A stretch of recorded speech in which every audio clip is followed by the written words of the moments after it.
Prosesnya sangat cepat sekali. Lihat, air sudah mendidih. Dan bila kita pegang di bawah sini, sama sekali nggak panas.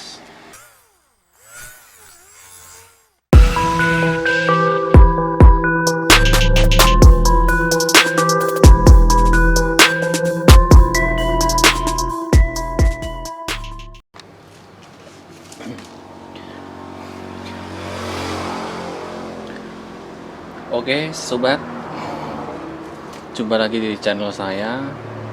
Kali ini saya akan membahas mengenai kompor listrik ya, yang tentunya menggunakan apa tuh namanya, induksi. Ini adalah alat induksi yang saya buat.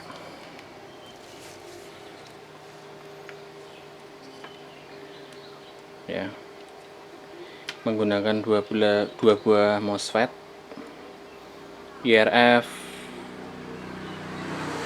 250 atau 260 juga bisa. Dan untuk suplai dayanya saya menggunakan power supply komputer kapasitas 500 watt.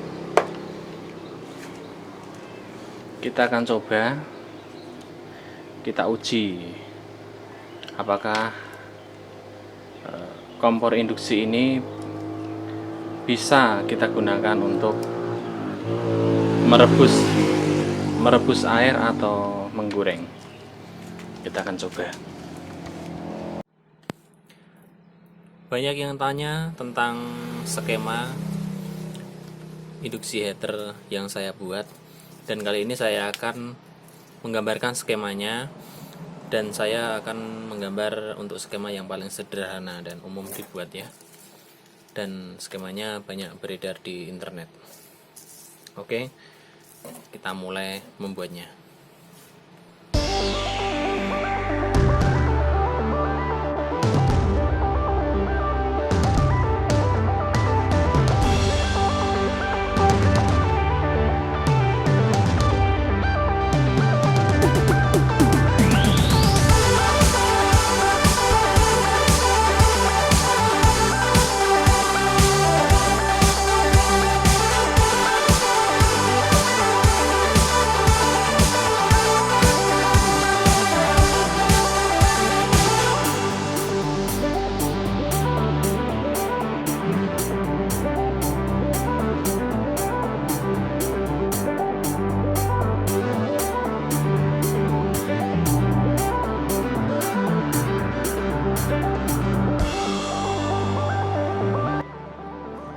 Oke, kurang lebih skemanya seperti ini, dan sangat mudah sekali dipahami ya. Hanya terdiri dari berbagai resistor dan dioda, dan ada 2 zener.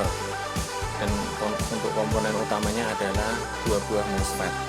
Yang kita bisa gunakan adalah IRF 260, 250 dan lain-lain, banyak persamaannya. Jadi prinsip kerjanya ini adalah sistem osilasi ya. Kalau saya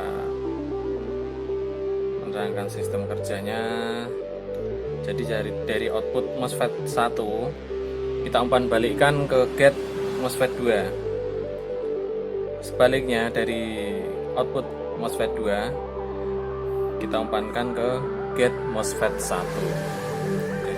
Terus berulang ya, terjadi frekuensi arus bolak-balik yang sangat cepat tentunya. Dan untuk coil ini kita bisa gunakan coil toroid kecil seperti ini, ada di bekas punya PSU komputer ya, banyak sekali. Untuk kedua lilitan ini, lilitan 1 dan lilitan 2. Dan untuk lilitan ketiga ini adalah kawat output ya, yang kita gunakan untuk memanaskan logam. Misalnya kita pakai tembaga yang, mohon maaf agak berisik ini. Misalnya kita untuk memanaskan logam, kita menggunakan kawat email 2 mili atau lebih lah. atau bisa juga menggunakan kawat pipa AC. Ini adalah L3, ini adalah lilitan output, dan untuk kapasitor ini kita bisa gunakan 0,33 mikro ya, atau dan seterusnya. Kita bisa paralel kalau kita ingin daya lebih besar, kita sesuaikan aja. Untuk MOSFET nya kita gunakan IRF 260 seperti ini ya bentuknya. Dan dioda senternya kita gunakan dioda 12 volt untuk membatas tegangan gate. Untuk resistor pada gate kita jumper ke ground ya dengan resistor 10 kilo ohm, dan untuk gate ke arus plus untuk mendrive MOSFET nya kita gunakan resistor dengan jembatan 470 ohm kali 2 pada masing-masing gate MOSFET. Dan untuk dioda, untuk balik ke gate nya kita bisa gunakan dioda dengan tipe ultrafast ya. Kita bisa gunakan dioda FR307, FR4007 dan seterusnya dengan persamaannya.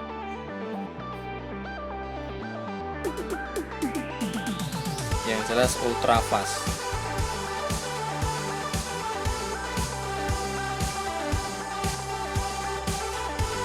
Diodanya. Oke, kurang lebih seperti itu ya. Dan untuk kompon skema ini saya sudah uji untuk tegangan 12 volt, dan pada video ini saya buat untuk tegangan 12 volt ya, karena saya supply menggunakan power supply komputer ya dengan arus 12 volt yang saya ambil untuk 12 voltnya saja. Oke, kurang lebih seperti itu.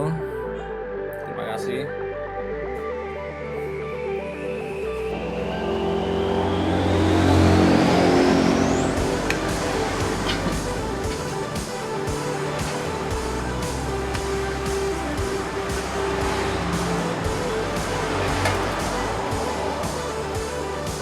Kita kasih air untuk nyoba cukupnya saja.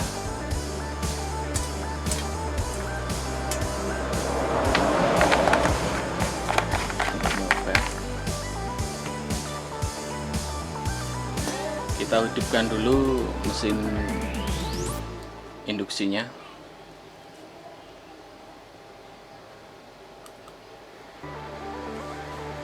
Ya, sudah hidup. Sekarang kita letakkan di atas. Ini sebenarnya tidak panas ya, tidak panas, cuma hangat. Nggak tahu kenapa kalau diletakkan logam di atasnya itu bisa menjadi sangat panas sekali dan bahkan bisa membara. Kita letakkan di sini. Kita lihat reaksinya. Lihat, sudah ada uap air yang keluar.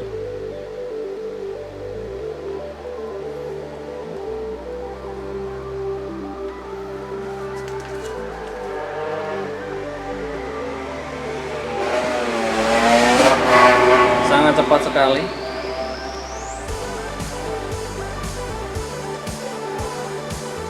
Prosesnya sangat cepat sekali. Lihat, air sudah mendidih.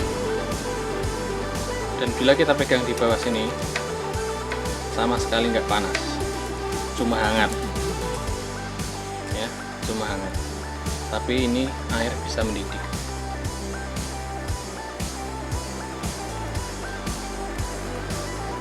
Wow.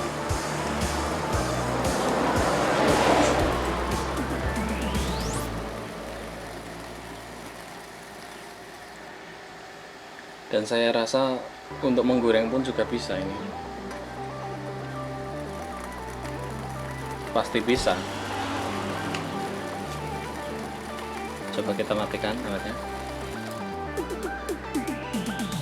Ya, sudah kita matikan. Kita hidupkan lagi. Responnya sangat cepat sekali. Dan ini bisa menjadi alternatif kalau bahan bakar gas mahal. Tapi mungkin saat ini masih terjangkau ya. Ya ini pilihan saja. Mungkin lebih praktis, lebih murah ya.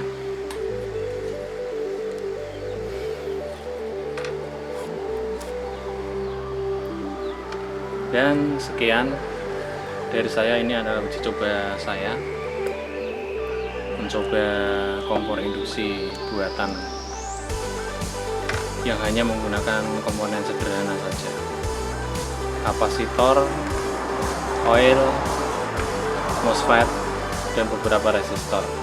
Skemanya banyak dibuat di internet ya, sobat bisa lihat skemanya, karena ini skema yang sama yang saya gunakan, yang beredar di internet salah satunya.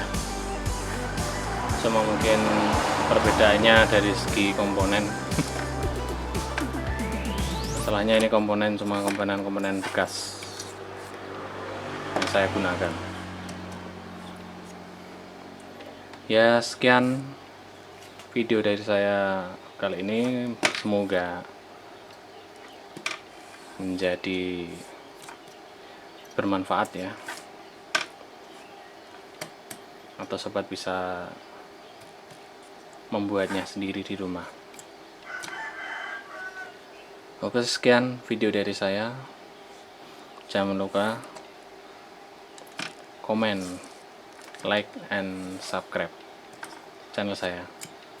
Terima kasih sudah mampir.